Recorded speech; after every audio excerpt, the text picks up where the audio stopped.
Ration ಕಾರ್ಡ್ಗಾಗಿ ವೃದ್ಧೆಯ ಅಲೆದಾಟ. 3 ವರ್ಷಗಳಿಂದ 70 ವರ್ಷ ವೃದ್ಧೆಯೊಬ್ಬರು ration ಕಾರ್ಡ್ಗಾಗಿ ಅಲೆದಾಡುತ್ತಿದ್ದಾರೆ. ನಗರದ ಗಂಗಮ್ಮ ಎನ್ನುವ ವೃದ್ಧೆ ಸುಮಾರು ವರ್ಷಗಳಿಂದ ಒಂಟಿಯಾಗಿ ಜೀವನ ನಡೆಸುತ್ತಿದ್ದಾರೆ.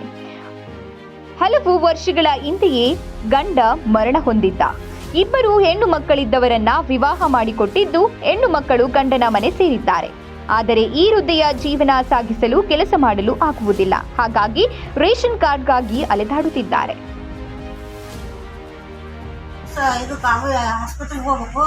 ಸೊಂಟ ನೋವು ಭಾರಿ ಬಾಧೆ ಐತಿ. ನನಗೆ ಕುಂದ್ರಕೋಬಾರಲ್ಲ, ಹೇಳ್ಕೊಬಾರ್ದು. ಆಸ್ಪತ್ರೆಗೆ ತೋರಿಸೋಣ ದುಡ್ಡು ಇಲ್ಲ. ಆಮೇಲೆ ಆ ಕಾರ್ಡ್ ತೋರಿಸಿದ್ರೆ ಆ ಕಾರ್ಡ್ ನೋಡಿ ಬುಕ್ಸೆಟ್ ಸ್ವಲ್ಪ ಸಹಾಯ ಮಾಡಿ ನೋಡ್ತಾರೆ ಕೂಲಿಯರ್ಕು. ಇದು ದಯಮಾಡಿ ನಮಗೆ ಕಾರ್ಡ್ ಒಂದು ಮಾಡಿ. ಯಾರ್ಯಾರಿದ್ರಿ ಮನೆಯಲ್ಲಿ? ಎಷ್ಟಿಂದ ಇದುವರೆಗೂ ಯಾರ್ಯಾರ ಜೊತೆಗಿದ್ರಿ? ಮತ್ತೆ ನಿಮಗೆ ಮಕ್ಕಳಿಲ್ವಾ? ಮಕ್ಕಳು 2 ಹೆಣ್ಮಕ್ಳು ಅದಾವ್ರಿ.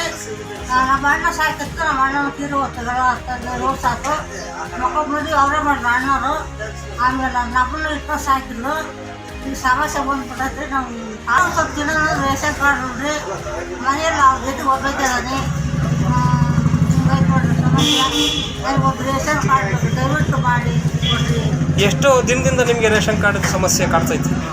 ಎಷ್ಟು ದಿನ ಅಂದ್ರೆ ಒಂದು 5-6 ವರ್ಷ ಆಗ್ತದೆ. ಅಧಿಕಾರಿಗಳು ಏನು ಹೇಳ್ತಾರೆ ನಿಮ್ಗೆ ರೇಷನ್ ಕಾರ್ಡ್ ಮಾಡಿಕೊಡಿ ಅಂದರೆ? ಅಧಿಕಾರಿಗಳು ಅಲ್ಲೂ ಆ ಕಡೆ ಹೋಗಿ ಈ ಕಡೆ ಅಲ್ಲಿ ಹೋಗ್ರಿ ಹಾಕ್ತವೆ ಅಂತಾರೆ. ನೀವು ಅರ್ಜಿ ಹಾಕಿದ್ರಾ ರೇಷನ್ ಕಾರ್ಡ್ಗೆ? ಅಲ್ಲ ಅವ್ರ ಕೈ ಸುಮ್ಮನೆ ಕೊಟ್ಟು ಬಂತು. ಫಾರ್ಮ ಕೊಟ್ಟು ಹೋಯ್ತು. ನಿಮ್ಮ ಹೆಸರೇನು? ಗಂಗಮ್ಮ. ಎಷ್ಟು ವರ್ಷ ನಿಮ್ಗೀಗ? 70 ವರ್ಷ. ಎಲ್ಲಿ ವಾಸ ಎಲ್ಲಿ ಮಾಡ್ತಾ ಇದ್ದೀರಾ? ವಾಸ ವಾಲ್ಮೀಕಿ ನಗರ. ಒಬ್ಬರೇ ಇದ್ದೀರಾ? ಹ್ಞೂ ರೀ. ಮಕ್ಕಳ ಹತ್ರ ಅದ, ಮಗಳ ಹತ್ರ ಬರೀ ಹೆಣ್ಮಕ್ಳು ಮಾತ್ರ ಇದ್ರು? ಬರೀ 2 ಹೆಣ್ಮಕ್ಳು ಆಯ್ತು. ಇವಾಗ ನಿಮಗೆ ರೇಷನ್ಗಾಗಿ ನೀವು ರೇಷನ್ ಕಾರ್ಡ್ಗಾಗಿ ಅಲ್ದಾಟ ನಡೆಸ್ತಿದ್ದೀರಿ. ರೇಷನ್ ಅಧಿಕಾರಿಗಳು ನಿಮಗೆ ಸರಿಯಾಗಿ ಕೊಡ್ತಾ ಇಲ್ಲ, ಸ್ಪಂದನೆ ಮಾಡ್ತಾ ಇಲ್ಲ. ಹೌದು.